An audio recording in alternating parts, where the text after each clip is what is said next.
ಇನ್ನು ಬೆಂಗಳೂರಿನಲ್ಲಿ ಎಷ್ಟು ಕಾರ್ಡ್ಗಳು ಪರಿಷ್ಕರಣೆ ಆಗಿವೆ, ಎಷ್ಟು ಕಾರ್ಡ್ಗಳು ಅನರ್ಹಗೊಂಡಿವೆ, ಬಿಪಿಎಲ್ನಿಂದ ಎಪಿಎಲ್ಗೆ ಎಷ್ಟು ಕಾರ್ಡ್ ಶಿಫ್ಟ್ ಆಗಿದೆ, ಒಂದೊಂದಾಗಿ ನಾವು ನೋಡ್ತಾ ಹೋಗೋಣ. ಬೆಂಗಳೂರು ಪೂರ್ವ ಇದರಲ್ಲಿ ಅನರ್ಹರ ಸಂಖ್ಯೆ 9,129 ಇದೆ. ಐಟಿ ಪಾವತಿದಾರರು 1,781 ಮಂದಿ ಇದ್ದಾರೆ. 1 ಲಕ್ಷಕ್ಕಿಂತ ಹೆಚ್ಚು ಆದಾಯ ಪಡಿತಾ ಇರೋರು 7,741 ಮಂದಿ ಇದ್ದಾರೆ.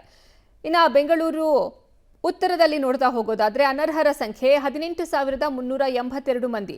ಐಟಿ ಪಾವತಿದಾರರು 2,164 ಮಂದಿ ಇದ್ರೆ 1 ಲಕ್ಷಕ್ಕಿಂತ ಹೆಚ್ಚು ಆದಾಯವನ್ನ ಪಡಿತಾ ಇರೋರು 15,879 ಜನ ಇದ್ದಾರೆ. ಬೆಂಗಳೂರು ಉತ್ತರದಲ್ಲಿ ಕಂಡು ಬರ್ತಿರುವಂತಹ ಸಂಖ್ಯೆ ಇದಾದ್ರೆ ಬೆಂಗಳೂರು ದಕ್ಷಿಣದಲ್ಲಿ ಅನರ್ಹರ ಸಂಖ್ಯೆ 11,447 ಇದೆ. ಐಟಿ ಪಾವತಿದಾರರು 2,835 ಮಂದಿ ಇದ್ದಾರೆ. 1 ಲಕ್ಷಕ್ಕಿಂತ ಹೆಚ್ಚು ಆದಾಯ ಹೊಂದಿರೋರು 9,213 ಮಂದಿ ಇದ್ದಾರೆ.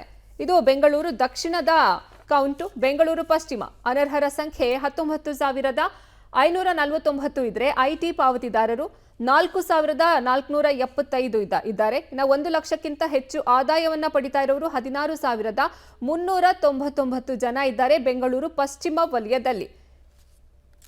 ಇನ್ನು ಬೆಂಗಳೂರಿನಲ್ಲಿ ಅನರ್ಹರ ಸಂಖ್ಯೆ ಒಟ್ಟಾರೆ 65,563 ಜನ ಇದ್ದಾರೆ. ಐಟಿ ಪಾವತಿ ಮಾಡ್ತಾ ಇರೋರು 12,886 ಜನ ಇದ್ರೆ 1 ಲಕ್ಷಕ್ಕಿಂತ ಹೆಚ್ಚು ಆದಾಯವನ್ನ ಪಡಿತಾ ಇರುವಂತಹ ಜನ 57,446 ಆಗಿದೆ. ಇದು ಬೆಂಗಳೂರಿನ ಒಟ್ಟಾರೆ ಕೌಂಟ್ಸು. ಇನ್ನು ಬೆಂಗಳೂರು ಗ್ರಾಮಾಂತರದಲ್ಲಿ ಗಮನಿಸ್ತಾ ಹೋಗೋದಾದ್ರೆ ಅನರ್ಹರ ಸಂಖ್ಯೆ 24,196 ಇದೆ. ಐಟಿ ಪಾವತಿದಾರರು 3,269 ಮಂದಿ ಇದ್ರೆ 1 ಲಕ್ಷಕ್ಕಿಂತ ಹೆಚ್ಚು ಆದಾಯ ಪಡಿತಾ ಇರುವಂತಹ ಜನ 23,145 ಆಗಿದೆ. ಇದು ಬೆಂಗಳೂರು ಗ್ರಾಮಾಂತರದಲ್ಲಿ ಕಂಡು ಬಂದಿರುವಂತಹದ್ದು.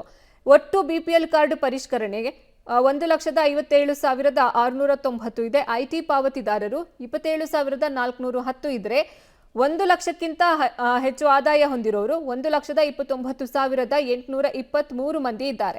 ಸರ್ಕಾರಿ ನೌಕರರು 457 ಮಂದಿ ಇದ್ದಾರೆ.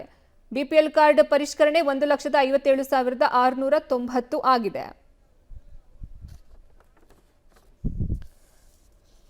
ಇದು ಬೆಂಗಳೂರಿನಲ್ಲಿ ಒಟ್ಟಾರೆ ಪರಿಷ್ಕರಣೆ ಎಷ್ಟು ಆಗ್ತಿವೆ ಅನ್ನೋದರ ಕೌಂಟ್ಸು. ಅನರ್ಹಗೊಂಡಿರೋದು ಕೆಲವು, ಬಿಪಿಎಲ್ನಿಂದ ಎಪಿಎಲ್ಗೆ ಕೆಲ ಕಾರ್ಡ್ಗಳು ಶಿಫ್ಟ್ ಆಗಿವೆ. ಹೀಗೆ ಎಲ್ಲದರ ಡೀಟೇಲ್ಸ್ ಬೆಂಗಳೂರಿನಲ್ಲಿ, ಬೆಂಗಳೂರು ಪೂರ್ವದಲ್ಲಿ ಎಷ್ಟಿದ್ರು, ಬೆಂಗಳೂರು ಉತ್ತರ, ಹೀಗೆ ಓವರಾಲ್ ಬೆಂಗಳೂರಿನಲ್ಲಿ ಒಟ್ಟಾರೆಯಾಗಿ 1,57,690 ಮಂದಿಯ ಕಾರ್ಡ್ಗಳನ್ನು ಪರಿಷ್ಕರಣೆ ಮಾಡಿರೋದು. ಅದರಲ್ಲಿ ಐಟಿ ಪಾವತಿದಾರರು ಸಹ 27,000ಕ್ಕಿಂತ ಹೆಚ್ಚಾಗಿದ್ದಾರೆ. 1 ಲಕ್ಷಕ್ಕಿಂತ ಹೆಚ್ಚು ಆದಾಯ ಇರೋರು ಸಹ 1 ಲಕ್ಷಕ್ಕಿಂತ ಹೆಚ್ಚು ಮಂದಿ ಇದ್ದಾರೆ.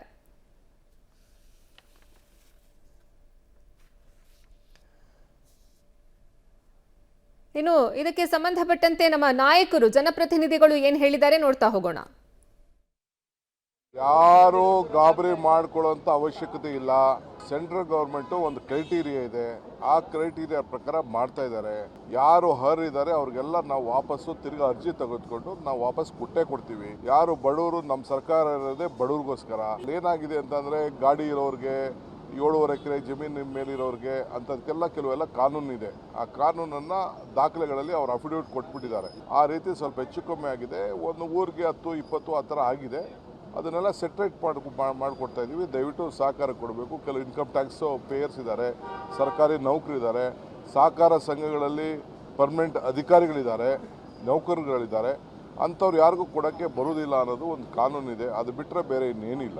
ಬಿಪಿಎಲ್ ಅರ್ಹರಲ್ವೋ ಅದೆಲ್ಲ ಕೂಡ ಮಾಡಬೇಕಾಗ್ತದೆ.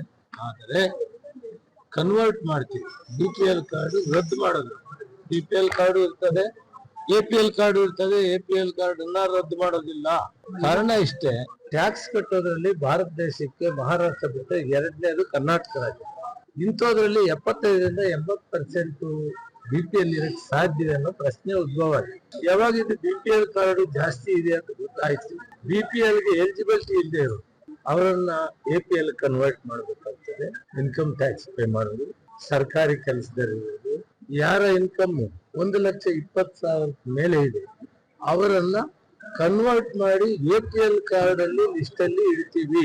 ಯಾವುದು ರದ್ದು ಮಾಡೋದು. ಸರ್ಕಾರದಿಂದ ಡಿಸಿಗಳಿಗೆ ಯಾವ ಉದ್ದೇಶಕ್ಕೋಸ್ಕರ ಮತ್ತು ಯಾವ ಮಾನದಂಡ ಇಟ್ಟುಕೊಂಡು ಕಾರ್ಡ್ಸ್ಗಳನ್ನು ತೆಗೆಯೋದಕ್ಕೆ ಅಥವಾ ಕರೆಕ್ಷನ್ಸ್ ಮಾಡೋದಕ್ಕೆ ಹೊರಟಿದ್ದಾರೆ ಅನ್ನುವಂಥದ್ದು. ಕೆಲವ್ರನ್ನ APLಗೆ ತಂದಿದ್ದಾರೆ. ಒಂದು ವೇಳೆ ತಪ್ಪಾಗಿ ಏನಾದರೂ ನೀವು ಮಾಹಿತಿಗಳನ್ನು ಗ್ರಹಿಸ್ಕೊಂಡು ಅವ್ರು ಕ್ಯಾನ್ಸಲ್ ಮಾಡಿದರೆ ಅದನ್ನು ರೆಸ್ಟೋರ್ ಮಾಡಿ ಅಂತ ಹೇಳಿದೆ, ಸರಿ ಮಾಡಿಸಿ. ಜನಗಳಿಗೆ ಮಾಹಿತಿ ಕೊಡೋದ್ರಲ್ಲಿ ಏನಾದರೂ ಒಂದಿಷ್ಟು ತಪ್ಪುಗಳಾಗಿರ್ಬೋದು ಅಥವಾ ವಿಳಂಬ ಆಗಿರ್ಬೋದು. ಆದರೆ ಯಾರಿಗೆ ನಾವು ಕಾನೂನು ಬಾಹಿರವಾಗಿ ತೊಗೊಂಡಿರ್ತಾರೆ ಅಂಥವ್ರಿಗೆ ಮಾತ್ರ ನೀನು ರದ್ದು ಮಾಡುವಂಥದ್ದು ಪ್ರಕ್ರಿಯೆ ಅಷ್ಟೇ ಬಿಟ್ಟರೆ, ಸರಿಯಾಗಿದ್ದರೆ ಕಾನೂನಿನ ಚೌಕಟ್ಟಿನಲ್ಲಿದ್ದರೆ ಯಾರಿಗೂ ರದ್ದು ಮಾಡೋದಿಲ್ಲ. ಅರ್ಹರಿಗೆ ಸಿಗಲೇಬೇಕು. ವಿ ವಿಲ್ ಎನ್ಶೂರ್ ದಟ್ ಏನಾದರೂ ತಪ್ಪುಗಳಾಗಿದ್ದರೆ ಅದನ್ನು ಸರಿಪಡಿಸ್ತಕ್ಕಂಥ ಕೆಲಸ ಸರ್ಕಾರ ಮಾಡುತ್ತೆ.